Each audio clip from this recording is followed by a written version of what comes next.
When it comes to nerdcore music, I think most people think about stuff within the sphere of anime raps or rap battles or stuff like Minecraft parodies and FNAF songs. Nerdcore rides trends, follows the next popular thing, and most artists tend to not dip too obscure into their well of ideas. There aren't many artists truly out there making songs for niche communities due to risk of getting low traction. Sadly, online all artists focus about wanting to get numbers up because more numbers equals more money. That isn't to say that these artists don't enjoy or have heart in what they make, just that if you're a fan of something really small, it isn't going to get music made about it 9 times out of 10.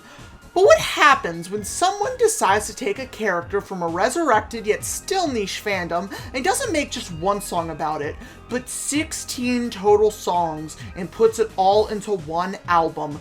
This is the album Sinister Minds by churgney.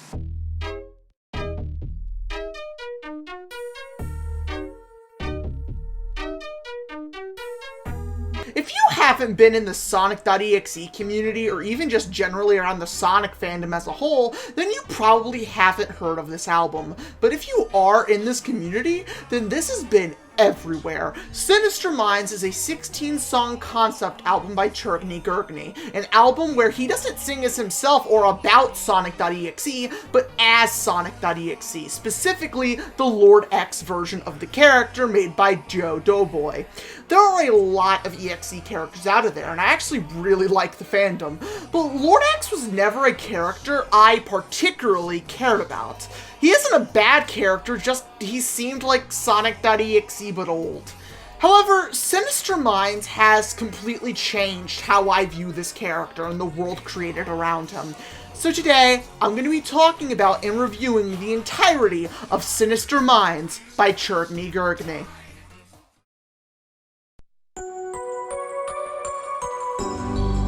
The album begins with a short 30-second instrumental track called Welcome Home. I really like the calm piano track here, as I do think this instrumental was really calming compared to the rest of the album.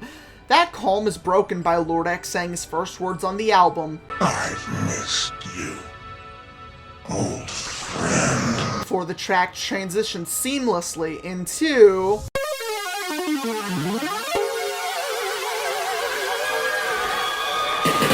I Miss the Quiet was the first single from this album to be released, and man did this song blow up. When this first song first got released, I don't think anyone expected it to be a part of a full album, myself included. This song stands by itself wonderfully, and it's just a great song about Lord X. So as a single, great, it's a solid song, but what about as part of the album? Yeah, no, this is still one of the best songs of the whole album. Now, it is probably in the top 5 and not the best song on the whole album, but it is still very damn good, and honestly, getting the song out of the way as soon as possible was probably one of the best ways the track order could have gone. I personally love how the first verse of the song is very subtle about the horror, but once that first chorus is over, it goes right into the horror, with the second verse ending by screaming that X is gonna turn you into a martyr. I think the chorus is catchy as all hell, and if there's one thing to say across all the songs on this album, the chorus is almost always the best part of the songs. I love how bombastic and groovy the instrumental is. I love how it incorporates chiptune into it so well and makes it feel so loud and overwhelming. Sure, it does make X hard to hear towards the end of the song, which would be my one complaint, but it makes the song feel more impactful and more like a finale of sorts. But then Lord X reminds you he's only having fun, and we've only just begun. Now, with the intro out of the way and the most popular single, let's see how the rest of the album stands up in comparison.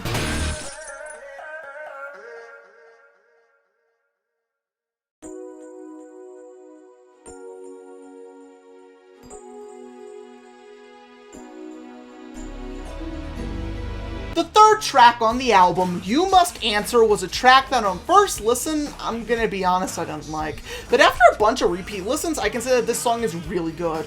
The song starts with a calm piano like the one from Welcome Home, before getting broken down by an almost dark reprise of I Miss the Quiet. Not as loud, but more somber and dramatic. Instead of focusing on chiptune and boom baps, this song is more focused on the bass and the piano. X seems less emotional and more persuasive here. But what didn't I like about this song at first? Simple. I was just blinded by I Miss the Quiet and assumed that it was going to be the peak of the album, so I was really half listening to the song, not caring about it. And then as soon as I heard X or P, you must answer, you must. Me and Lampy, who I was listening to, actually ended up skipping the song halfway through. But after giving it a fairer shot, man, this song is great. Not the best song on the album, but still within the top 10, I would say. Plus, honestly, You Must Answer, You Must went from ironically just really funny to plain catchy. But the fact that I changed my opinion on this song from the worst song on the album to a pretty decent one is a good sign, and also a sign that listening to stuff more than once is good for your opinions. Plus, the outro where he starts singing Fall Away in between the You Must Answers was pretty good as well. Overall, it is nowhere near as bad as the song as I thought it was.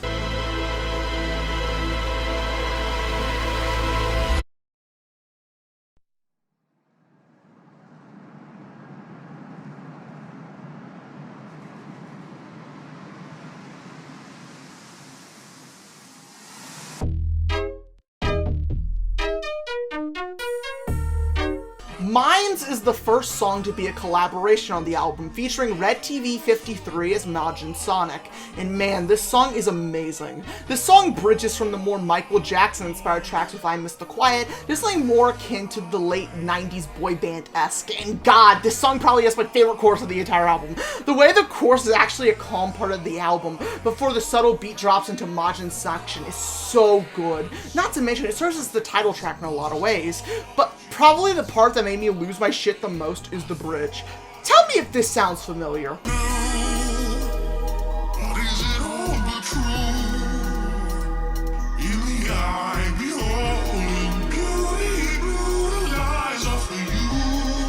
Yeah, this song just casually has the fucking Deltarune Freedom motif in it. This basically solidified this song as one of my favorites. It has a great melody, an amazing chorus, a wonderful guest feature, and a funny reference as well. This track is everything and honestly was a very pleasant surprise on the entire album.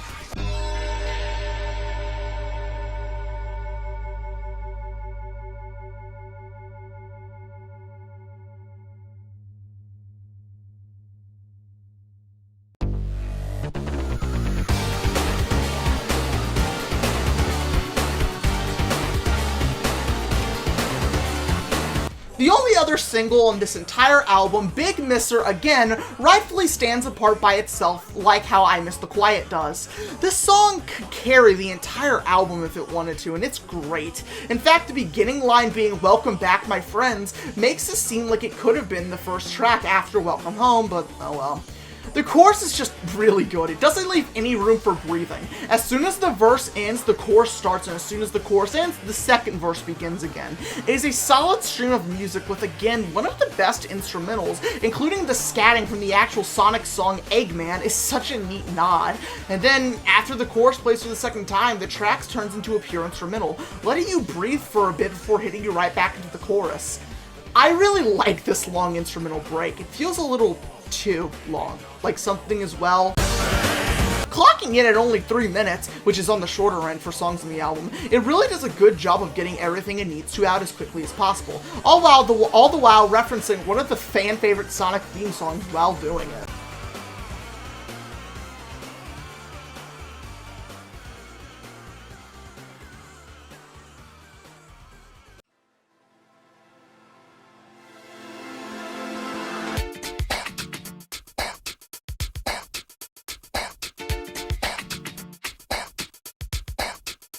Calming down after the overwhelmingness that was Big Misser, I Did That is a lot calmer and feels more like a modern song. It's a lot slower and is more like a pop ballad. The song is pretty okay, not one I particularly really care for, but considering how overwhelming a lot of the songs on this album are, having a slower song in the middle is really nice for the pace of the album to not fully burn out the listener. I love the post-chorus where he just keeps repeating over and over, feeling kind of like a cocky bad boy song from a boy band. This song also features another guest feature, Rhapsthetic as Bendo, which makes this song actually based off of real source material instead of just being about Lord X. I Did That is Lord.EXE reminiscing about his past, specifically the long-considered non-canon joke creepypasta Sonic.EXE 2, which explains its more laid-back approach. It's both not being that serious, but also his X reminiscing about his fond memories of his games. It's a nice track in a vacuum, but sadly gets overshadowed by most of the other tracks on the album. That does not mean that this song's bad at all, though. In fact, I wasn't just listening to this song by itself. It's good.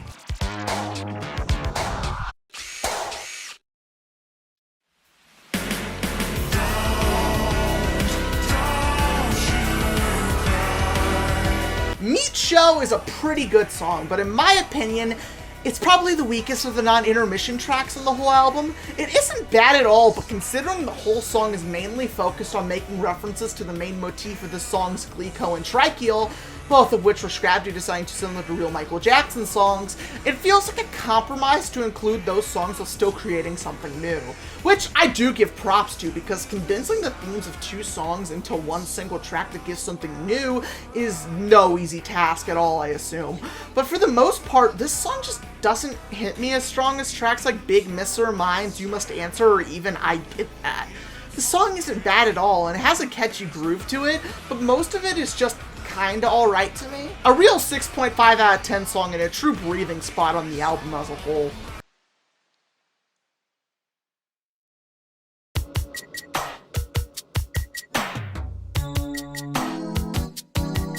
Beauty is probably the most emotionally resonant song on the whole album. This song is sung by Lord.EXE to the still unnamed person inhabiting Amy Rose within his game. In an interview, Gurgney revealed that this Amy is actually a trans woman, and this song is basically X encouraging her to join the game by using the promise of being a girl forever to get her into the game. Which is the true monkey's paw if I've ever heard of one. Sure, she is now able to be herself in a body that represents how she wants to be forever, but the downside is that she is a pawn in a game where a sadistic god is going to torture her for all of eternity, basically instilling a whole different form of body dysmorphia into the equation that transcends the theme of the song. Honestly, this song just screams inspire when woke bully harasses transgender students using their preferred pronoun vibes, and I love that. It really shows off how disgusting and awful Lord.EXE is, not just dragging souls into his game for his own fun, but emotionally manipulating them and trying to convince them that he can give them the one thing they want more than anything else. As a non-binary trans femme, this song is evil and horrible, and I love it so much. It's a lot slower and sounds more like a love song than anything else on the album, being more R&B inspired than anything else really on the album so far. It's a nice break of pace, a good change of style, and a horrifically evil story. Beauty is a sleeper hit on this album. Also, I love this art of Lord.EXE. He is slaying that shit.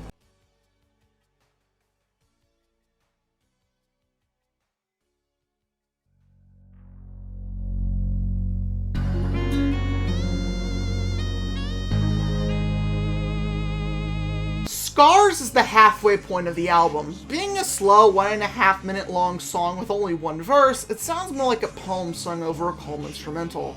I like it how it carries the calm of beauty and makes it just sound more insidious, especially after now knowing how Lord.EXE gets his victims in. It's a calm before the storm that is in the end of this album, because trust me, the best was saved for last.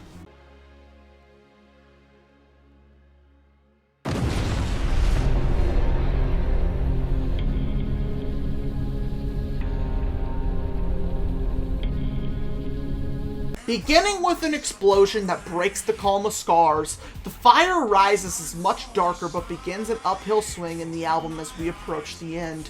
Once again, feeling more like a bad boy band song. The Fire Rises is a song that starts not really special, but the chorus is what propels the song so high. What is a calm, mainly bass and drums instrumental, the chorus kicks in and the track truly explodes. Compared to the rush of Big Misser, The Fire Rises takes itself much slower in pace, being a 5-minute and 40-second long song. What I love most about this song is that the chorus feels like the culmination of all the instruments in the track. Some verses focus on bass and synth, while some focus on piano. The chorus, on the other hand, puts it all on at once, and it feels like everything is coming together to just make something really good. This feels like a villain song in the purest form. It takes its time, it doesn't pull any punches, and the line "This is how the fire rises" is amazing. Only to end the last chorus with the chiptune from I Miss the Quiet. God, it's just so good. The Fire Rises is a great song by itself, and if I had to choose one track to release as another single, I would have honestly chosen this one.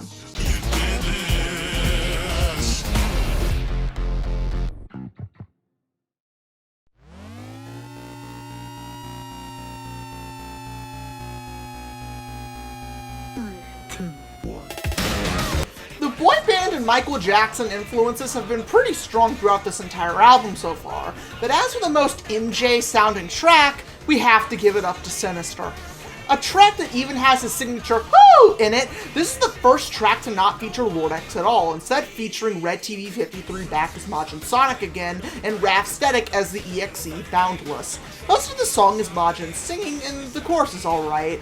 Boundless comes in and raps fast, which doesn't sound bad either, but it doesn't seem as impactful on the track like the other ones. The song's instrumental is really its strong suit, being heavy synth and chiptune, and with the previously mentioned MJ references. But hot take, this song is just kind of alright. It's not bad, but in the grand scheme of themes, it's just there. Like, it's not bad, it's just alright. I don't know how else to really describe it.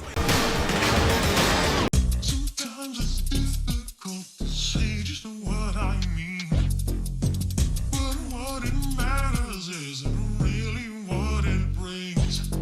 A song sounding like an evil Backstreet Boys track. Here is Feel That Dread, a track that really surprised me when I first listened to it. On my first listen, I was only half paying attention, as mentioned back in You Must Answer, but Feel That Dread was the first track to really make me listen to the rest of the album. I love how this song sounds. The instrumental is more minimalist compared to the rest of the album. X sounds more reserved and emotionally raw here, and the random verse entirely in Spanish is a really great shout out to the large Hispanic Sonic.EXE community. I love the final chorus, however. The song builds up and is calm for most of it, but reaches its peak in the final chorus. The beat becomes way louder. X truly sings his heart out here. It really screams like a ballad from a musical. I love the story told throughout the track as well. The callbacks and melody from Big Mister, and the feeling of dread and disappointment overcoming Lord-X as he is overcome with this feeling of dread hanging over him. He realizes that his victims don't like his games, and he's begging them to tell him what to do to make them enjoy his sick games. The feeling of pressure to perform is beginning to overwhelm Lord-X, causing him to emotionally dump it all out to us in this song. It's such a great, slow, and then emotionally raw and bombastic track. Feel That Dread is another sleeper hit off of this album.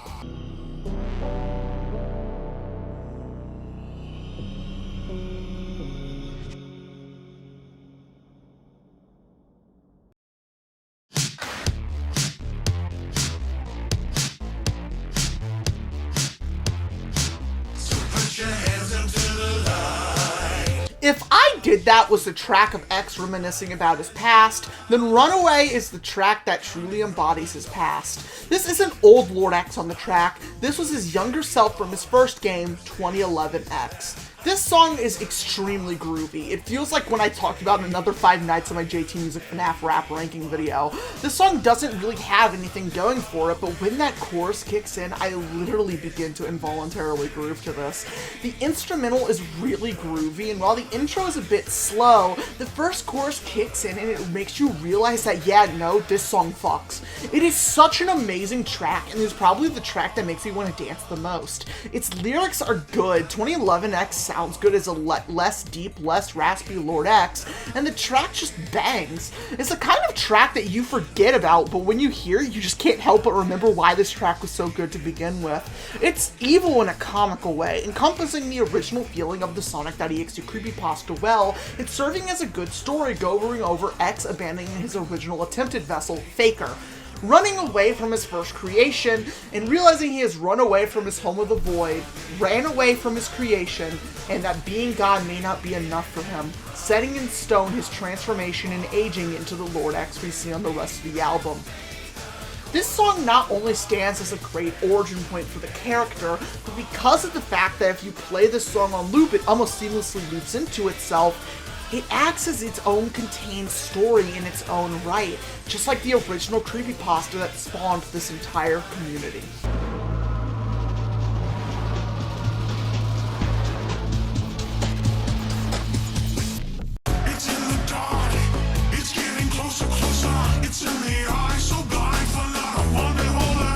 Originally, probably my favorite song on the entire album on my first listen, Red-Handed is an amazing song. Red-Handed is Lord X trying to double down and persuade his victims to enjoy his game. This is his final plea. He wants to entertain them and himself, even if his methods just happen to be rather sadistic and brutal. This song is just so good. I love the clock ticking kind of vibe this song has going for it, but once again, the chorus absolutely rocks on this song, using every last trick he can to get his victims to play along, but nothing works. Is him using threats, him begging them to find glee in the game, and later on even saying, to X, humans are toys he could just play with, so not having the same concept as fun as him and other dimensional deity doesn't make sense to him. His regression to the same immature phrases that his younger self used as 2011 X is the icing on the cake. This song is his final plea for him to not feel like he is a sadistic monster, because to him, this is the equivalent of a child's toys telling them that he isn't fun to play with. It's a final heartbreak that Lord X can't please the people who he traps into his game. I love Red-Handed. It is such an amazing track. The instrumental is really good, the story is the most solid of the entire album, and it is a heavy contender for Song of the Album in my opinion.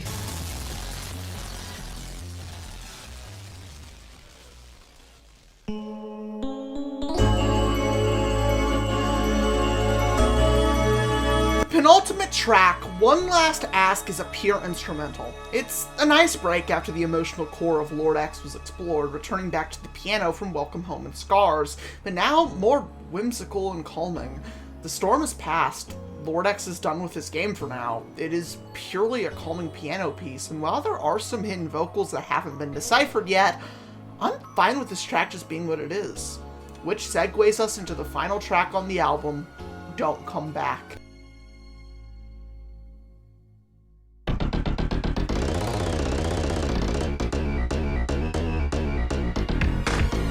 Turning to the synth of I Miss the Quiet, this track acts as the emotional climax of the album, a motif that references all the tracks before. Back in I Miss the Quiet, Lord X said, now it is said and done.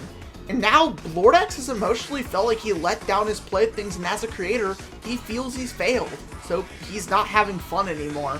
Throughout the lyrics, he continues to reference his past lyrics and tries to manipulate the audience into believing that he isn't malicious and is instead just trying to learn and improve with everyone else in his game. Lord X has returned to the quiet he so missed and is now emotionally upset about it all, and despite his final lyric in the song being "Don't Come Back" and he shuts the door to his realm, given the fact that Welcome Home, the intro to the album, has him say, "I've missed you, old friend," he is manipulating you into wanting to come back. This entire album was a way to emotionally attach to the listener and drag him into his game by lowering their guard. He is not an emotional being that doesn't understand the human version of fun. He knows what he is doing. He is deliberate about what he is doing. He wants you to re-listen and re-enter his realm over and over and over again, so he can have fun at your expense for all eternity. That's why he's waiting for you to come back. This song isn't the end of Sinister Minds. This song is the beginning of the endless loop he plans to trap you in with his album. He's only having fun after all.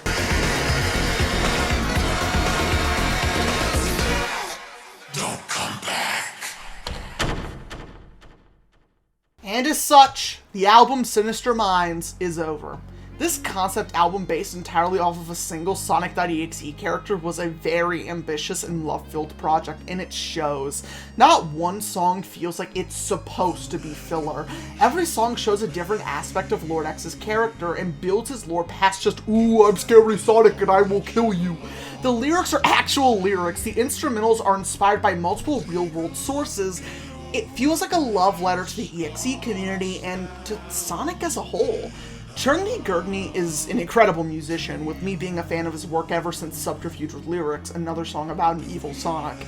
But if I was to rank all the songs individually in a tier list, yeah, you knew it was coming, here comes the patented Hey It's Chris tier list of the video. At the the bottom, I put the intermission tracks, as there really isn't much going on in them, and they were designed to be breathers on a full album listen. One Last Ask was probably the weakest of the three, therefore being my opinion of the worst song on the album, although it still isn't that bad. Then Welcome Home is next, mainly because it's a short intro, and finally, Scars is the best intermission track because I think it's a nice little poem and a nice tranquil break between the evilness of beauty and the fire rises.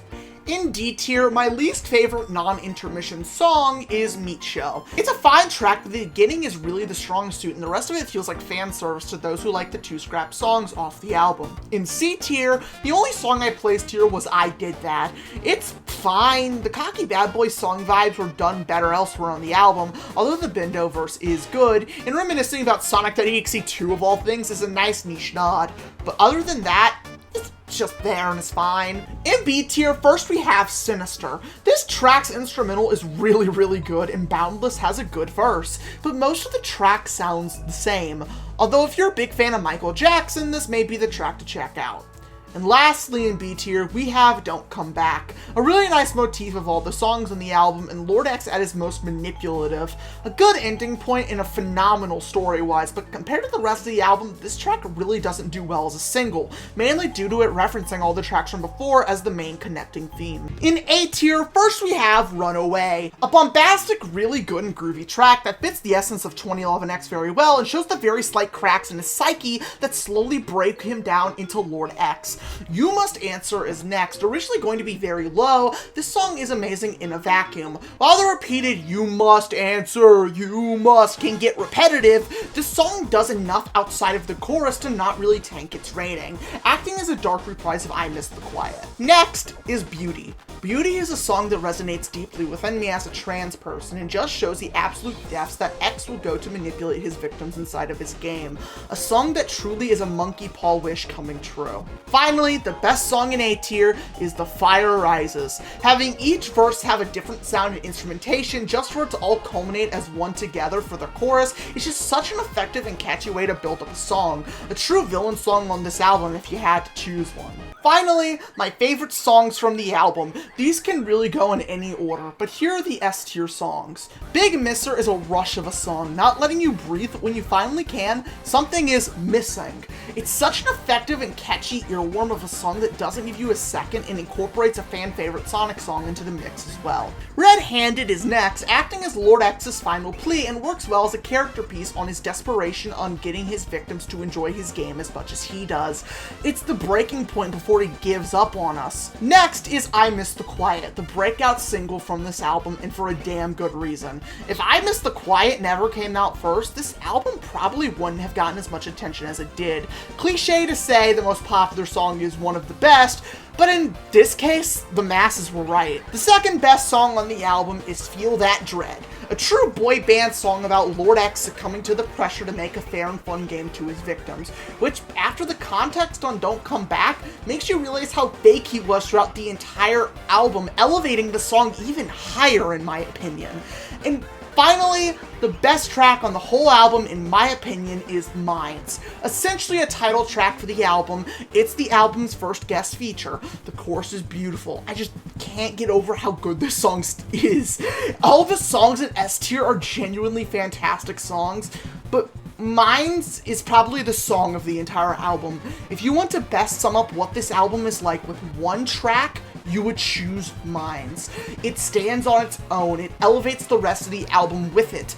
Minds is my favorite track off of Sinister Minds. You know, I never thought I would be sitting here doing a full in-depth album review about an album about a Sonic.EXE character I used to not really care about. If I had to give Sinister Minds a score out of 10, I would say a solid 8 out of 10 would be the best way to describe it. It has some silly songs on there, some beautiful ones, some catchy ones, all sung by this sadistic prick. If you could put down your guard about it being the scary, evil Sonic album and actually give it a true listen, I promise you, there will be at least one song you will enjoy, at least a little bit. Thank you, Churgney Gurgney, for making this piece. I look forward to listening to your other projects in the future. And thank you all so much for watching this video. Make sure to like, comment, subscribe, hit the notification bell, and even share the video if you liked it that much. As always, I'll see you all in the next video. Bye, guys!